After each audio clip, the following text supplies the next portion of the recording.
Purihin po ang ating Panginoon. So tayo po ay dadako na sa pag-aaral ng kanyang mga salita. Pero bago po yun, inaanyayahan ko po kayong lahat na kunin ang inyong mga kopya ng banal na kasulatan.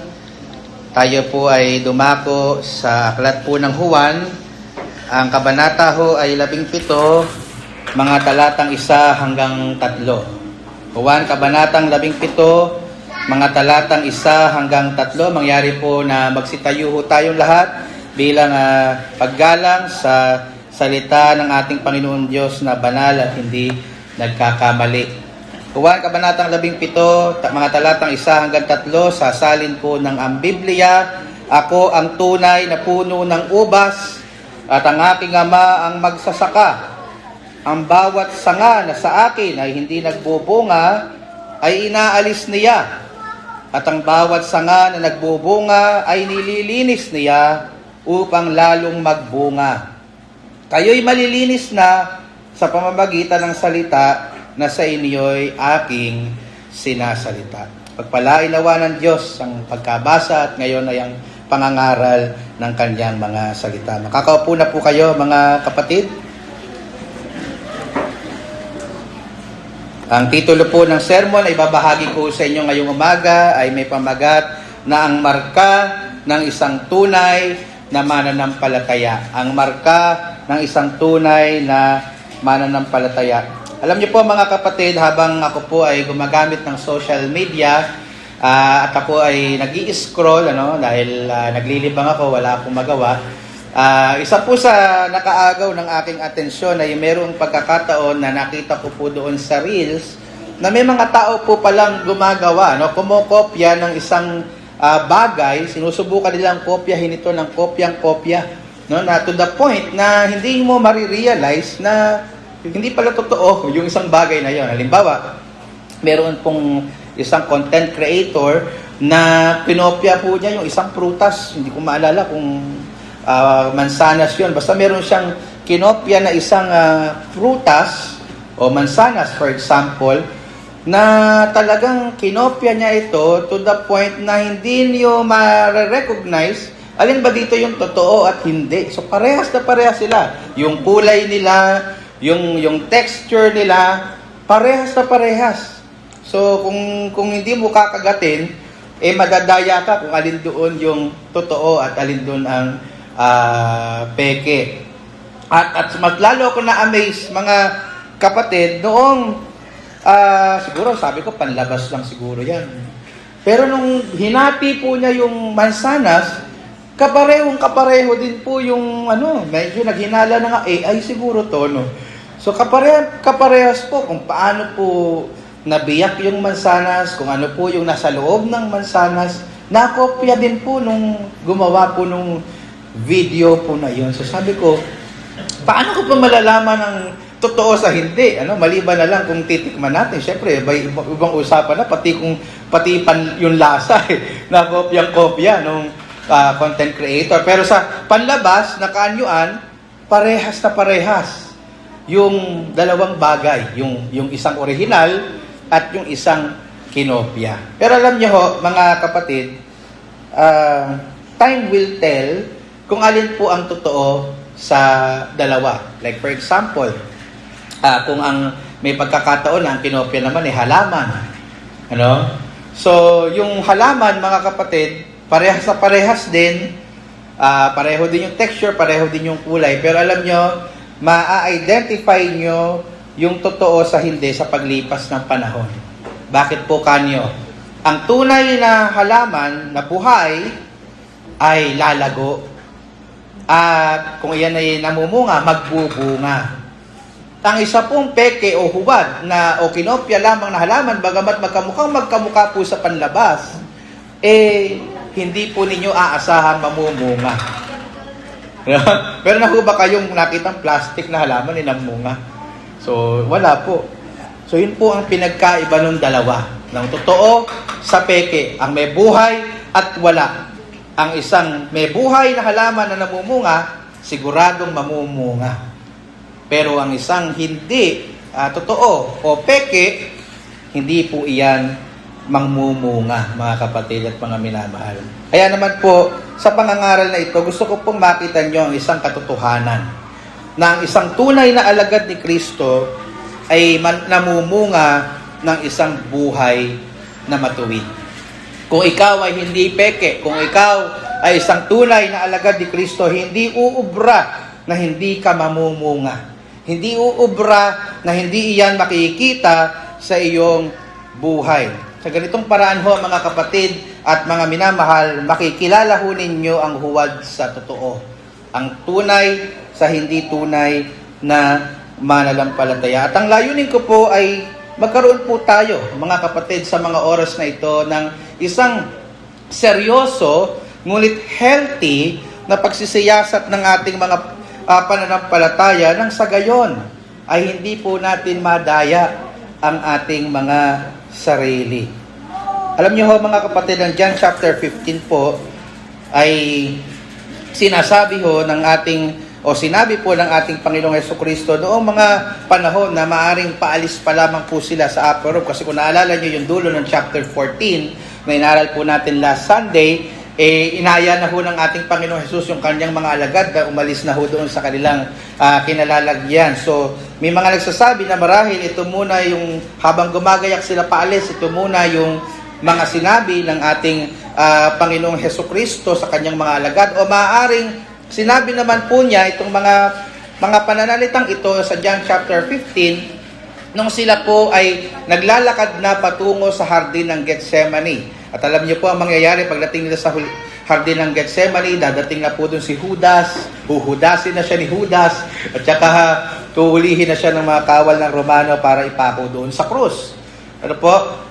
So matapos pong i-anunsyo ng ating Panginoong Hesukristo yung kanyang napipintong kamatayan in John chapter 13, at i-encourage po niya yung kanyang mga alagad in John chapter 14 sa pamamagitan ng mga binitawan niyang mga dakilang pangako, nais po niya na yung kanyang mga natitirang alagad, 11 disciples, ay siyasating mabuti ang kanilang mga puso nang sa gayon ay hindi po sila matulad sa kagaya ni Judas. Kumbaga, nais niya na sa huling pagkakataon, habang kasama pa nila o kasama pa ng ating Panginoon ng kanyang mga alagad, nais niyang magkaroon sila ng seryosong pagsisiyasat ng kanilang mga puso. At mga kapatid, kung iyan po ay inakala ng ating Panginoon na makakabuti para sa kanyang mga alagad, sino ba naman po ang inyong lingkod para sabihin hindi yan makakabuti sa inyo? No, sino ba naman ako para magmarunong pa kaysa sa ating Panginoong Jesus na sabihin, Panginoon, di naman kailangan yung ginawa mo. Bakit ko pa hahamunin yung aking mga kapatid dito sa iglesia na sila sa atin nila ang kanilang mga puso? Pero mga kapatid, ako po'y nagtitiwala sa karunungan ng ating Panginoon na mahalaga po from time to time na magkaroon po tayo ng isang honest but healthy self-examination ng ating tunay na kalalagayan sa harapan ng Panginoon. So, sa mga oras na ito, mga kapatid at mga minamahal, ayaw ko po na tingnan nyo muna ang inyong katabi. No? Of course, hindi ko naman ibig sabihin literally na wag na kayo lumingon. Ano? Ang ibig ko pong sabihin, wag nyo po munang wag po muna kayong magturo. Si ganitong kapatid yan, ganyan-ganyan talaga siya. Gusto ko po sa mga oras na ito na magkaroon kayo ng honest but healthy self-examination. Atin pong siyasatin ang sarili po natin. Wag po ang ibang tao. Sapagkat napakahalaga po na mga pag-aaral natin sa umagang ito. Ito po ay pag-aaral na nakasalalay ho dito ay ang ating mahal at nag-iisang kaluluwa. Ano? So, mga kapatid, yung atin pong mga punto sa pag-aaral na ito from verses 1 to 3 ay hinati ko lamang po sa tatlong bahagi. Tatlong bahagi na kumakatawan sa tatlong main character na sinabi ho dito ng ating Panginoong Hesukristo from verses 1 to 3. Ano yung tatlong main character dito sa istorya o illustration ng ating Panginoon? Una, ang puno ng ubas. In verse 1, sino ba yung puno ng ubas na yan? Pangalawa, yung magsasaka. Nandun pa rin po yan sa verse 2. Panghuli ay yung mga sanga in verses 2 to 3. Puno ng ubas, magsasaka, at saka ho yung mga sanga. So isa-isahin po nating pag-aralan, mga kapatid at mga minamahal. Ang una po ay ang puno ng ubas. Ang sabi po doon sa verse 1, tingnan niyo po sa inyong mga Biblia, ako ang tunay na puno ng ubas at ang aking ama ang magsasaka. Sasalin po sa English Standard Version, I am the true vine and my Father is the vine dresser. So sa talata pong ito, malinaw na itinuturo ng ating Panginoong Hesukristo kung sino yung tunay na ubas. Sino daw po ang tunay na ubas, mga kapatid at mga minamahal? Ang puno daw ng ubas na tunay ay walang iba kundi ang ating Panginoong Hesukristo. Pero mga kapatid, sa pag-aaral po natin ng Biblia, lalo na kung pamilyar kayo sa Old Testament, ang puno po ng ubas ay ang pangunahing itinuturo niyan nung panahon ng Lumang Tipan ay ang mga Israelita. Halos sa lahat po ng dako ng lugar, mga kapatid, makikita niyo po ang puno ng ubas. Pero this time, makikita niyo po na tinuturo ng ating Panginoong Hesukristo na siya ang puno ng ubas. Mamaya i-elaborate po natin yan ng konti. So dito po ginamit ng Panginoon ang ilustrasyong ito sa kanyang sarili dahil nung panahon pong ito napakarami po ng puno ng ubas sa lugar ng Israel. Lalo na marahil baka nung patungo sila sa Garden of Gethsemane, nakita nila yung maraming puno ng ubas, o kung sila man po ay nasa upper room pa during this time, siyempre ang ginamit po doon na kagaya ng ininom natin kanina ay yung saro, na kung saan pinapaniwalaan natin na malamang, laman po nun ay ang katas ng ubas.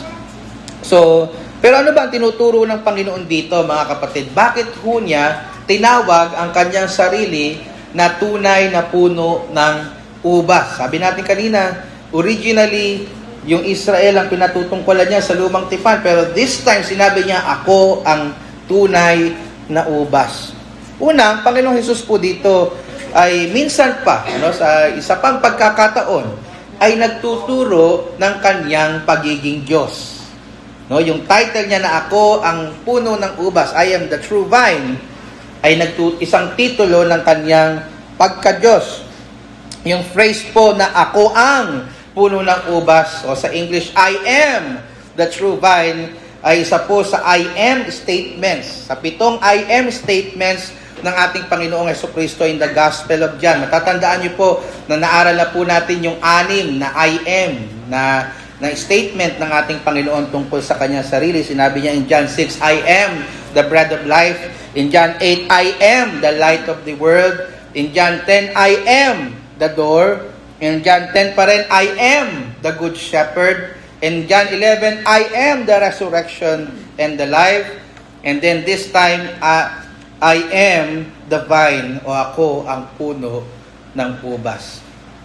Yung phrase po na I am, na paulit-ulit sinasabi ni Jesus Christ 7 times, dun sa mga pagkakataong binanggit natin, ay katumbas po ng pangalang Yahweh sa Old Testament. Naalala nyo yung story in Exodus chapter 3, sinusugo ng Panginoon si Moises. So sabi niya, ano sasabihin kong pangalan mo na nagsugo sa akin? Sabihin mo, ako ay ako nga. I am what I am. At yan po ay may kasing kahulugan sa pangalang Yahweh. So ito po ay nangangahulugan na siya po ay walang hanggan, hindi nagbabago, independent. Ibig sabihin, hindi niya kailangan ng kahit ano para mag-exist. Kaya bago palalangin ng sanlibutan, umiiral na siya bilang Diyos. In fact, hindi niya tayo kailangan. Hindi niya tayo kailangan. Masaya sa sarili niya. Hindi totoo na kaya siya lumikha ay nalulungkot siya. Kompleto siya sa sarili niya. Independent siya. Wala siyang pangangailangan ng kahit ano. In the beginning, God created the heavens and the earth. Diyos na siya. Wala pa po tayo. So, hindi kanya kailangan. Kung masyadong mataas ang tingin natin sa ating sarili. Pero kailangan po natin ang Diyos. Siya po ay hindi nagbabago, independent, at siya ang makapangyarihan Diyos. So, noong sinabi niya, ako ang, I am the true vine, ang sinasabi niya, ako si Yahweh. Ako ang tunay na Diyos. Na bakit po paulit-ulit na tinuturo ng Panginoong Hesus ang tungkol sa kanyang pagka-Diyos? Bakit mo ba, Pastor, padalas, hindi naman palagi, dinidiinan mo yung katuruan na ang ating Panginoong Hesukristo ay Diyos? Ito po ay sapagkat sinabi niya in John 8:24, unless you believe that I am He, you will die in your sins. Maliban wika na kayo'y magsisampalataya na ako nga, ay mamamatay kayo sa inyong mga kasalanan. In other words, tinuturo ng ating Panginoong Hesus na kung ang paniniwala mo tungkol sa Kanya ay gaya lang ng paniniwala ng mga iglesia ni Manalo na si Hesus ay tao lang, kung ang paniniwala mo sa ating Panginoong Hesus ay kagaya lang ng mga paniniwala ng mga Jehovah's Witnesses na maliit lang na Diyos si Hesus, na ginilikha lang siya ni Jehovah, kung hindi ninyo pinapaniwalaan na si Hesus ay si Yahweh, ang ikalawang persona ng banal na Trinidad, ang sabi ni Jesus, mamamatay ka sa iyong mga kasalanan. Hindi, ibig sabihin nun, hindi ka patatawarin at hindi ka papapasukin sa kaharian ng langit. Magdudusa ka ng pangwalang hanggan sa impyerno. Mahalaga po bang maunawaan natin ang pagka-Diyos ni Jesus? Napakahalaga. Sapagkat ang nakasalalay dito ay ang mahal mong kaluluwa. Kung naluko ka ng mga kulto na nangunang nangaral sa iyo, tinuturuan ka ngayon ni Jesus na siya ay tunay na Diyos. Siya si Yahweh.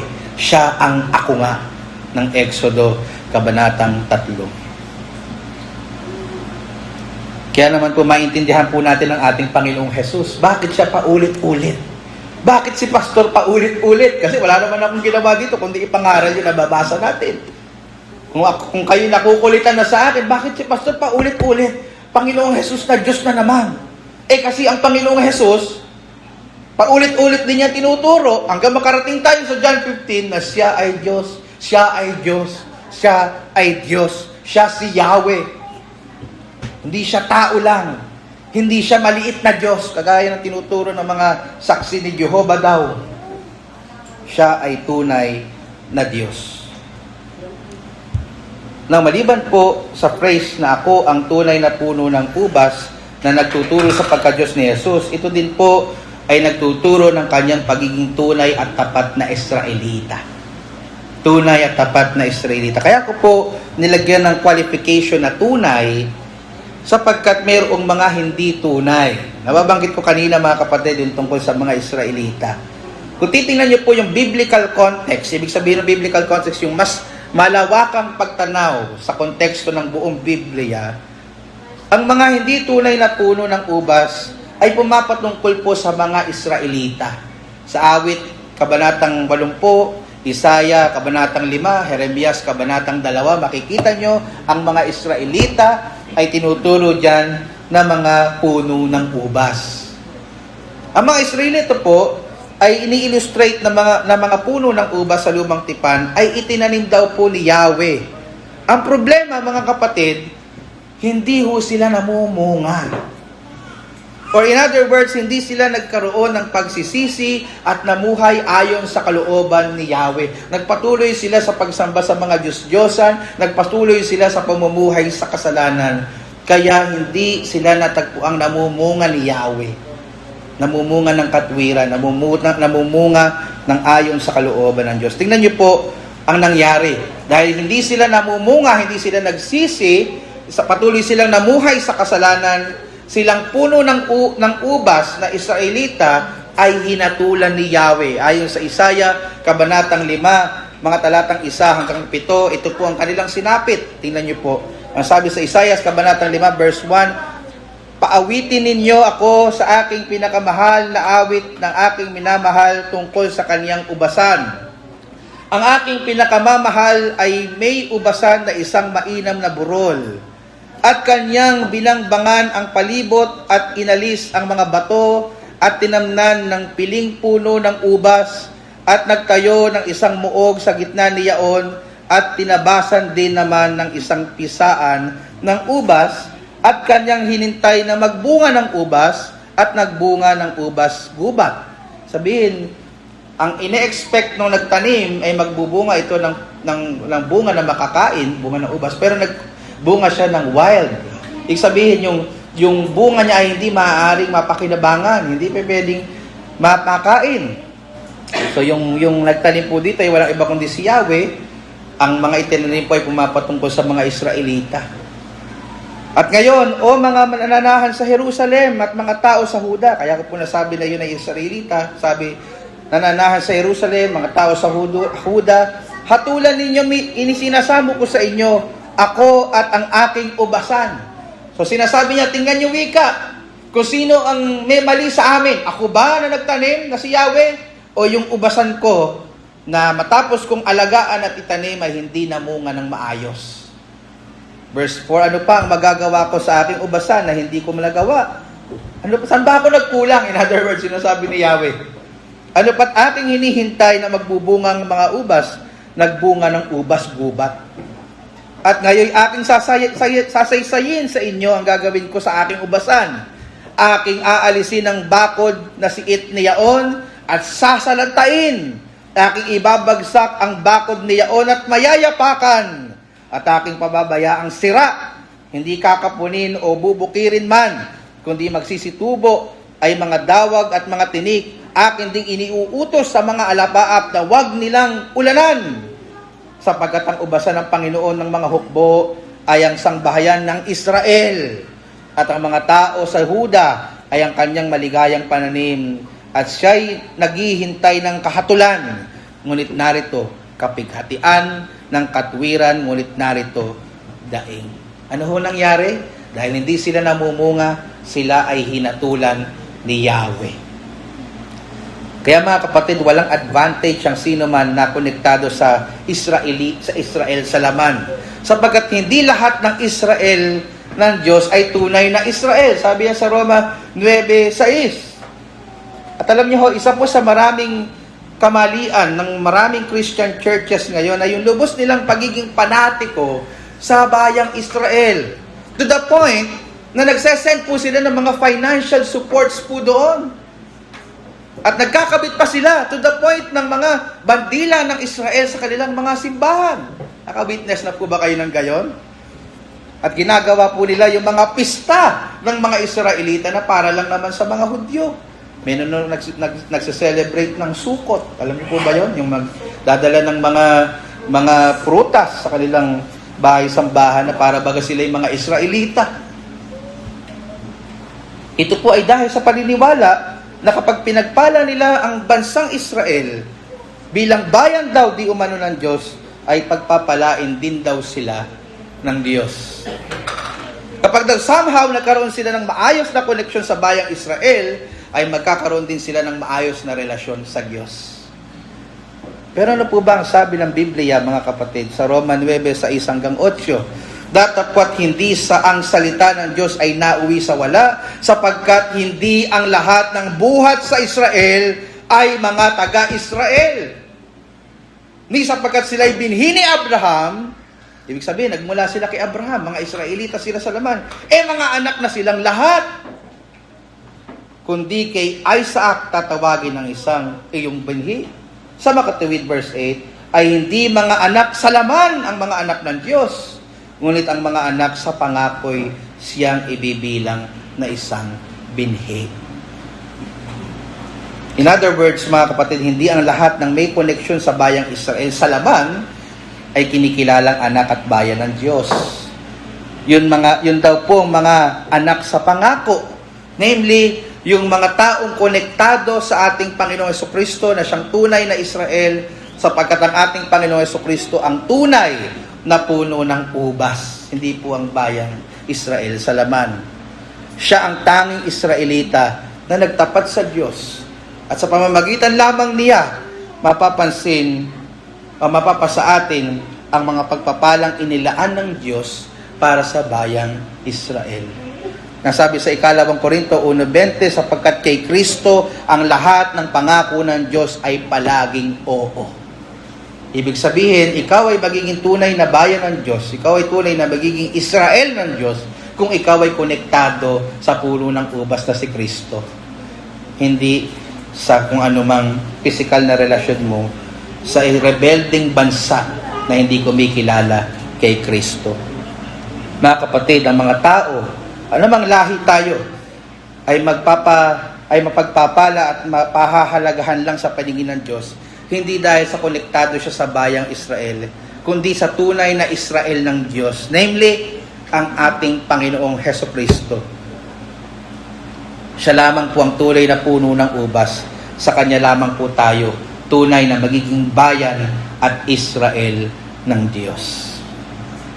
So sa pagiging puno po ng ubas ng ating Panginoong Hesukristo, itinuturo po niya yung Kanyang pagiging Diyos at yung pagiging tunay at tapat na Israelita na pumasa lamang siya lamang ang pumasa sa standard ng Diyos. Hindi po ba kayo nagtataka kapag nagbabasa kayo ng Old Testament? Ilang beses pa ulit-ulit binabanggit doon, nag-fail ang Israel. Ang judgment ay para sa Israel. Ang mga hari na naghari sa bayang Israel ay kung hindi po nalayo sa Panginoon ay namatay din eventually. Sapagkat ang tunay na hari at tunay na Israel ng Diyos ay si Kristo Jesus. At tayo'y magiging bayan niya at magiging kaisa niya at tatamasahin ang pagpapala niya kung tayo'y may koneksyon sa tunay na Israel ng Diyos. Kung tayo nakipag-isa sa Kanya, namely sa ating Panginoong Hesukristo. Na pag-aralan po natin naman, nakita na natin yung tunay na puno ng ubas. Pag-aralan po natin yung pangalawang karakter. Sino po yung pangalawang karakter sa istorya? Yung magsasaka. No? In verse 1, yung magsasaka po na binutukoy dito ay napakalinaw, walang iba kundi ang Diyos Ama. Ang sabi po sa verse 1, ako ang tunay na puno ng ubas at ang aking Ama, God the Father, ang magsasaka. Now, bakit po tinawag dito na magsasaka ang Ama? Sapagkat siya po ang nagtanim at nangangalaga sa tunay na puno ng ubas, namely ang ating Panginoong Hesukristo. So, ang Ama po ang nagtanim sa ating Panginoong Hesukristo dito sa lupa sa pamamagitan ng pagsugo sa Kanya ayon sa John chapter 3 verse 16. Ang Ama po ang naghanda ng isang birhen upang maipanganak at magkatawan tao ang ating Panginoong Hesus. Ang Ama po ang nagsugo ng Kanyang Espiritu Santo para sa pagkakatawan tao ng ating Panginoong Hesus ay magawa niya ang lahat ng Kanyang ipinagagawa. Ang Ama po ang nagplano ng lahat. No? Sinasabi lang ng ating Panginoong Hesus, ginagawa lang ng ating Panginoong Hesus ang ayon sa plano ng Ama. Paulit-ulit po niya sinasabi yan nung siya po ay nagkatawan tao.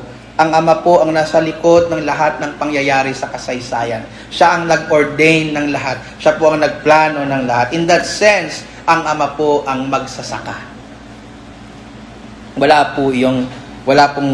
Hindi po mangyayari ang lahat ng ito kung hindi dahil sa Ama. Pero maliban po doon, siya din po ang magsasakang nangangalaga sa puno ng ubas. Ang sabi po sa verse 2, tingnan niyo po kung paano inaalagaan ng Ama ang puno ng ubas. Ang bawat sanga na sa akin ay hindi nagbubunga ay inaalis niya. Sino yung niya?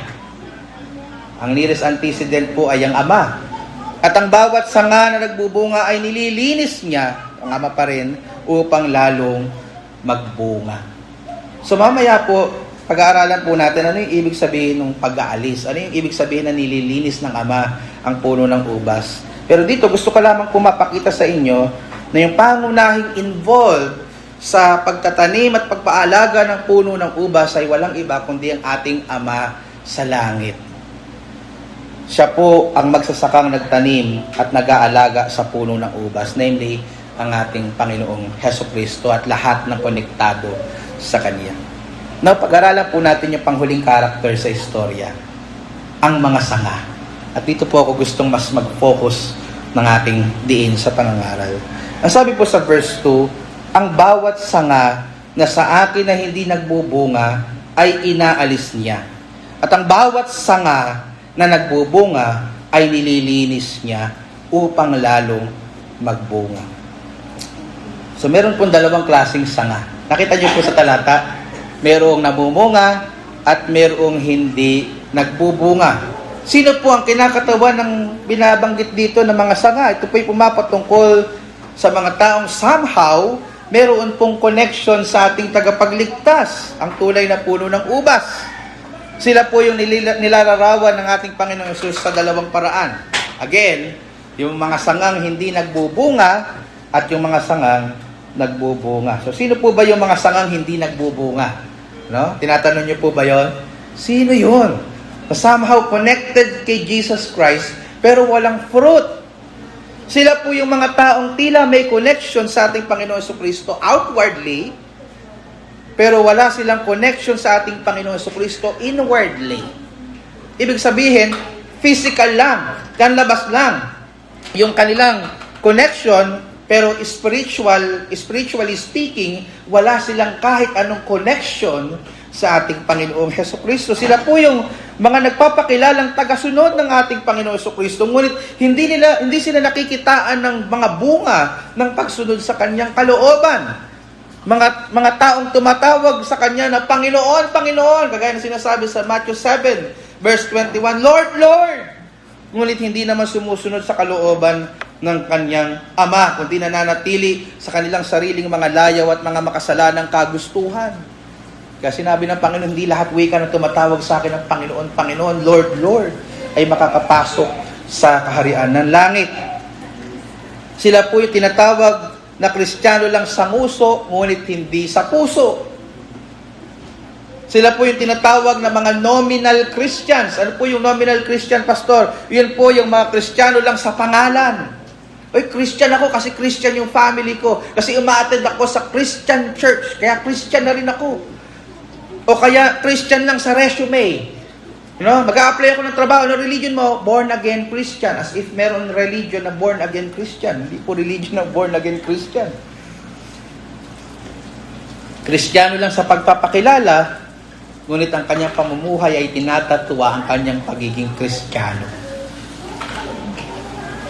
Sila po yung mga taong palasimba tuwing linggo, pero mula Lunes hanggang Sabado ay ugaling demonyo. Pasensya na po sa medyo mas rektang salita.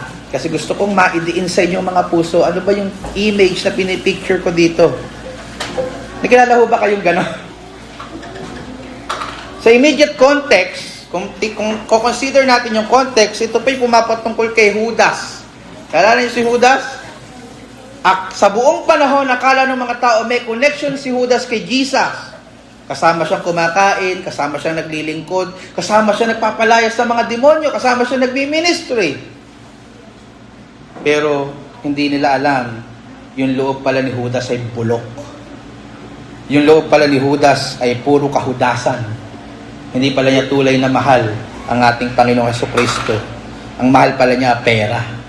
Biruin nyo, tatlong daang libo, 3,000, di ko na maalala, basta 3. Basta mahal, ano? Pinagpalit niya ang kanyang Panginoon na nagpakain, nagturo sa kanya. So ito po ay mga nagpapakilalang Kristiyano, ngunit hindi nakikitaan ng paglago at pamumunga. In other words, mga nagpapakilalang Kristiyano pero hindi naman nagbabago. Dahil po dito, sila po ay puputulin ng Ama, yung magsasaka. Tatanggalin daw yung kanilang koneksyon sa ating Panginoon Jesucristo at hahatulan sila at itatapon sa impyerno. No, tingnan niyo po sabi sa verse 6, ang hindi nananatili sa akin gaya ng sanga ay itinatapon at natutuyo, ang ganoong mga sanga ay itinatapon, inihahagis sa apoy at nasusunog. So mga kapatid, hindi pala yung ating sinasabi ang nagbabalidate ng ating faith. Kung yung ating faith ay hindi nakikita sa ating life, hindi po yan tunay na pananampalataya. Mga kapatid at mga minamahal, ang tunay na pananampalataya, hindi lamang nakikita sa salita, kundi sa gawa o pamumuhay. Kahit sabihin mong Christian ka, dahil umaattend ka sa Christian church, kahit pa nga nabaptize ka, o kabisado mo ang Biblia, mas kabisado mo pa sa akin, kung hindi naman binabago ng Panginoon ang iyong buhay, hindi ka pa rin isang tunay na mananampalataya. So many words, yun yung sinasabi dito ng ating Panginoon. Tamang hindi tayo naligtas sa pamamagitan ng ating gawa. No, di ba? We are saved by grace alone, through faith alone, in Christ alone. That's the only basis of our salvation. Pero that faith is never and not alone. Ang ibig ko lang kung sabihin, kung yung iyong pananampalataya ay hindi nagpo-produce ng fruit of righteousness, that faith is dead.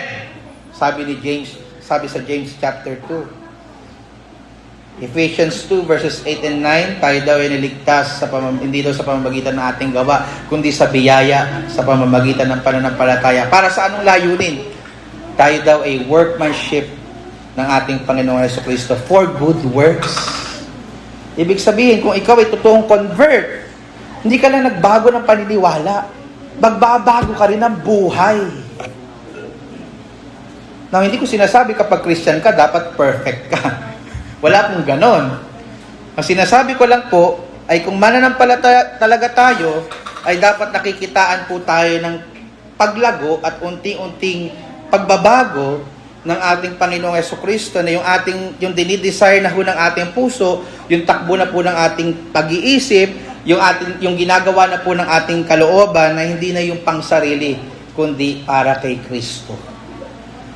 Kung ikaw ay nagpapakilalang Kristiyano, pero hindi ka pa rin nagbabago, you still dress like the world, you still post like the world, no, sa social media, you still speak like the world, you smell like the world, you act like the world, malamang sa malamang hindi ka pa tunay na binabago ng Diyos, hindi ka pa isang tunay na niligtas. Again, hindi po ang pagpapalit ng relihiyon, hindi po ang pagbabautismo, hindi po ang pagpapahayag ng pananampalataya through the gospel na naggagaranti na tunay na mananampalataya tayo. Ito po dapat ay nakikita sa ating buhay. Kaya nga po ang hamon ni Apostol Santiago sa mga nagpapakilalang Kristiyano, ngunit namumuhay naman gaya ng sanlibutan. Sabi niya, ipakita mo sa akin kung paano maaaring magkaroon ng pananampalataya ng walang mga gawa, at ipapakita ko naman sa iyo ang aking pananampalataya sa pamamagitan ng aking mga gawa.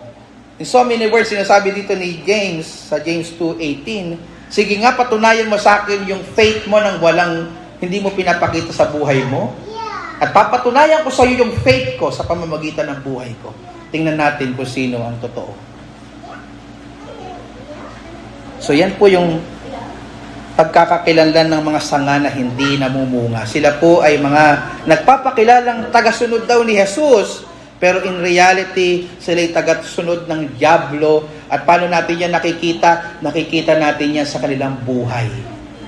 No? Mas sinusunod nila ang gawa ng dyablo kaysa sa gawa ng Panginoon. Mas sinusunod nila ang buhay ng kasalanan kaysa ang buhay ng kabanalan.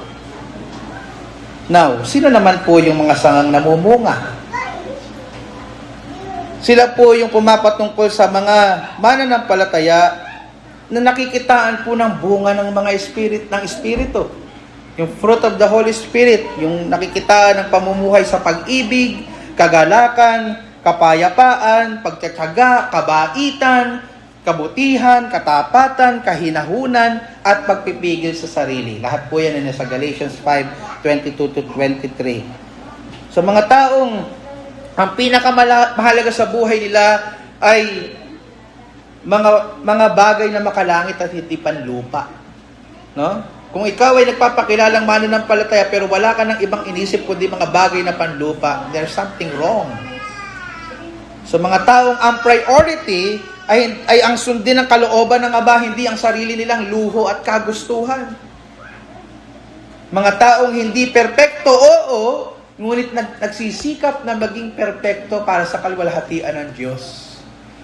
Mga taong nagmamahal at nagpapahalaga sa ating Panginoon Jesucristo. Mga taong nagmamalasakit sa gawain ng Panginoon at sa kapatiran. Pastor, bakit kasama yon? Kasi kung sinasabi mong mahal mo ang Panginoon pero hindi mo mahal ang iglesia, hindi ako maniniwala sa iyo.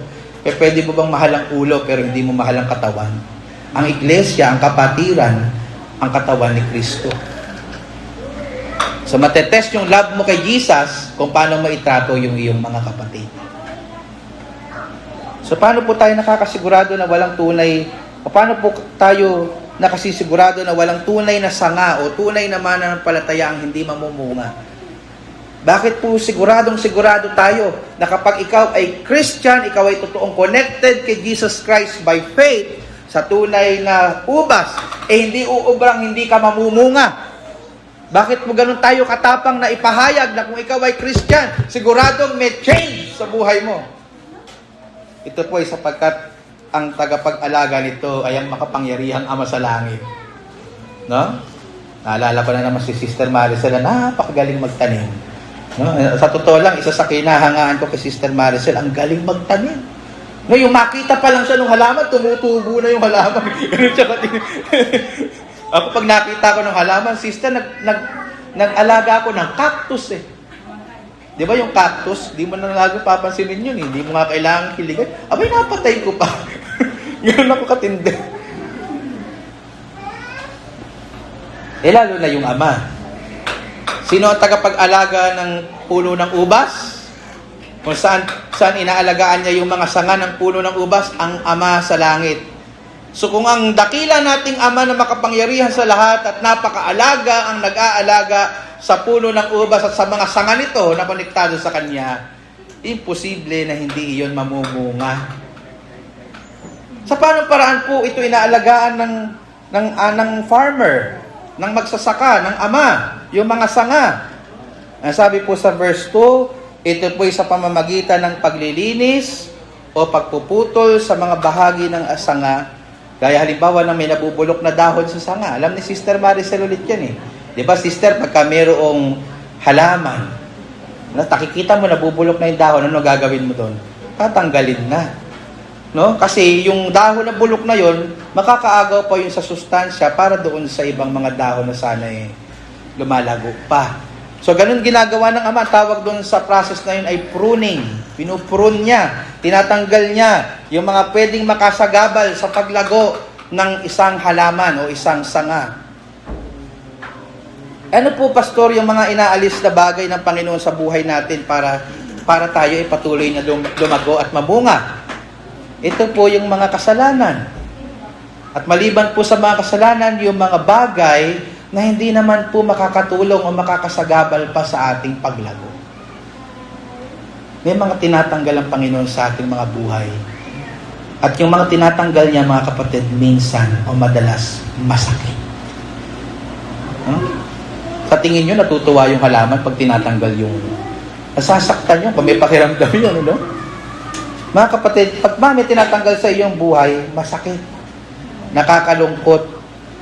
Paano po ginagawa ng Panginoon yung pagtanggal ng mga kasalanan at mga bagay na hindi kailangan sa buhay ko? Ito po sa pamamagitan ng pagbibigay niya sa atin minsan ng karamdaman. Kaya tayo nagkakasakit. No? O sa pamamagitan ng matindi ho nating kalukutan dahil po sa pagkawala ng isang mahal sa buhay, o pagtanggal sa atin sa trabaho, pagkalugi ng ating negosyo. Ito po sa pamamagitan din ng pag-uusig, kahirapan, kakapusan, pagkasira ng relasyon. Ginagamit po ng Diyos ang sakit, pagkabigo, paghihirap sa buhay ng isang mananampalataya upang patuloy tayong palaguin bilang isang mananampalataya. Mga kapatid, kung nahihirapan ka po minsan at nagrereklamo ka sa Diyos, alalahanin mo yung katotohanan ito. Sa kamay ng Diyos, wala siyang masamang tinapay para sa iyo. Kahit minsan pahirap, kahit minsan masakit, kung anak ka ng Diyos, para pa rin niya sa iyo ikabubuti. No? Ano sabi ng Panginoon? Ano sabi ni Santiago ng Panginoon through Santiago sa Santiago 1:2-3? Mga kapatid, magalak kayo kapag kayo'y dumaranas ng iba't ibang uri ng pagsubok. Pastor, niloloko mo ba ako? Sinusubok ako, napakahirap, magagalak ako? Yung sabi ng Biblia magalak kayo kapag kayo'y dumaranas ng iba't ibang uri ng pagsubok. Bakit po? Verse 3, dapat ninyong malaman na nagiging matatag ang inyong pananampalataya sa pamamagitan ng mga pagsubok. Ano po yung instrumento ng Diyos? Pagsubok. Romans 5 verses 3-4. Hindi lamang iyan, ikinagagalak din natin ang mga kahirapan ating tinitiis dahil alam nating ito'y nagbubunga ng pagtsatsaga. At ang pagtsatsaga ay nagbubunga ng mabuting pagkatao. At ang mabuting pagkatao ay nagbubunga ng pag-asa. Ano ginamit ng Panginoon? Kahirapan. Mga kapatid, ang mga pagsubok at paghihirap ng mga mananampalataya ay hindi po sa ating ikasasama. No? Alam ko lahat tayo may kanya-kanyang pinagdadaanan, pero gusto kong sabihin sa iyo, sa liwanag ng katotohanan ng salita ng Diyos, kung anak ka ng Diyos, hindi yan para sa ikasasama mo. Nahihirapan ka man ngayon at umiiyak.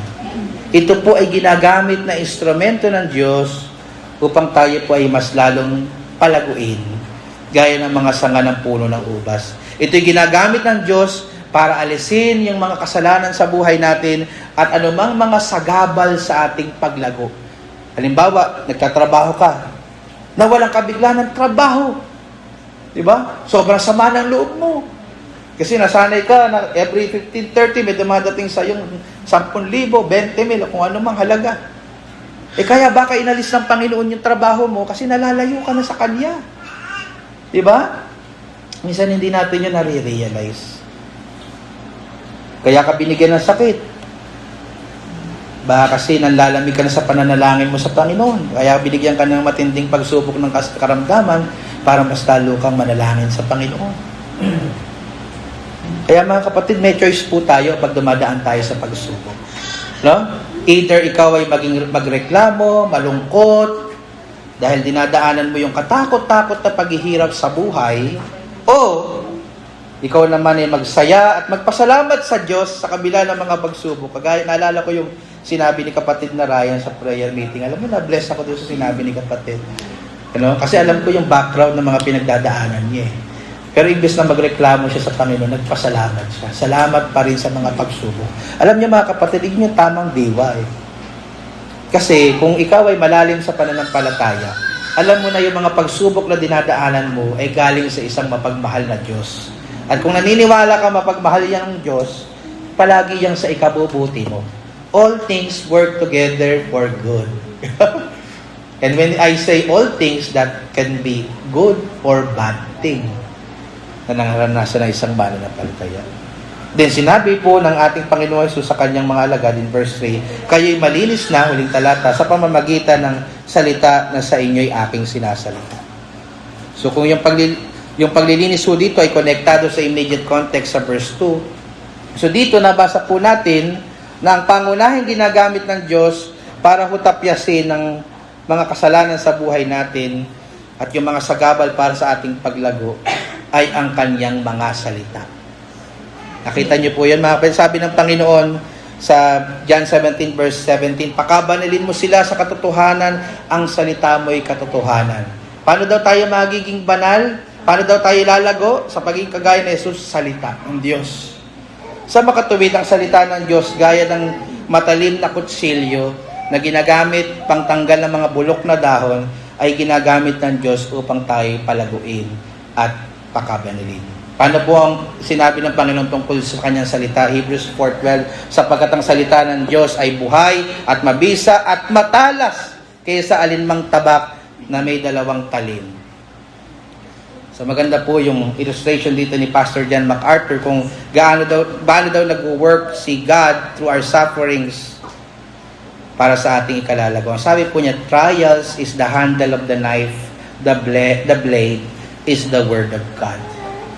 So tamang dinadala po ng Ama ang mga masasamang pangyayari sa buhay natin para tayo ay hubugin, pero ang pangunahing gumagawa ng pagpuputol ay ang salita ng Diyos. Kaya naman po mga minamahal, bilang aplikasyon, palagaan po natin ang salita ng Diyos sa ating mga buhay. Huwag po ninyong baliwalain. Hindi kayo lalago hiwalay sa salita ng Diyos. Palagi niyo yung pagbulayan araw-araw. Huwag lang tuwing linggo. Araw-araw. So, daluhan mo yung mga prayer meeting at Sunday school kung saan ipinangangaral ang salita ng Diyos. At sa tuwing pinangangaral ng salita ng Diyos, huwag kang tutulog-tulog. Kalabitin mo yung katabi mo. Gising ka pa ba, brother? Sister? Huwag ka tutulog-tulog. Kung kinakailangan mong matulog ng maaga sa gabi para maging handa yung iyong katawan sa pagsamba, gawin mo. Kung kinakailangan mong, hayaan mo muna yung mga hugasin at kung ano-anong walisin sa bahay mo para lang maging handa ang katawan mo pagpunta mo sa araw ng pagsamba, gawin mo.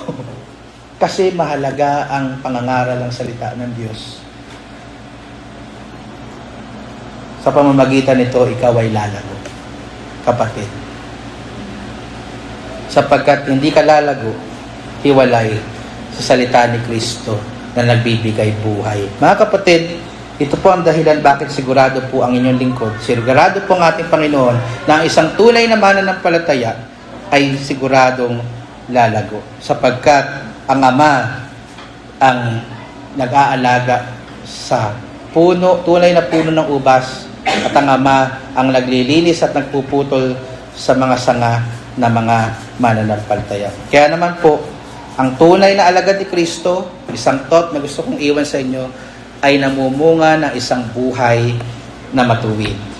Kung sinasabi mong isa kang tunay na mananampalataya, ang hamon ko sa iyo, patunayan mo yan sa iyong buhay. Ipakita mo na ikaw ay tunay na mananampalataya. Huwag lang sa salita, ipakita mo sa gawa. At kung ikaw naman ay nagsasabi na ikaw ay mananampalataya, ngunit nakikita mo na hindi ka namumunga sa isang buhay na matuwid, kalugod-lugod sa Diyos, inaanyayahan kita. Kumonekta ka sa tunay ng puno ng ubas. Kumonekta ka sa Kanya sa pamamagitan ng pananampalataya. Sapagkat hindi ka maaaring magbago, hiwalay sa ating Panginoong Hesukristo. So gawin mo yan ngayon, sumampalataya ka sa Kanya, pagsisihan mo ang iyong mga kasalanan.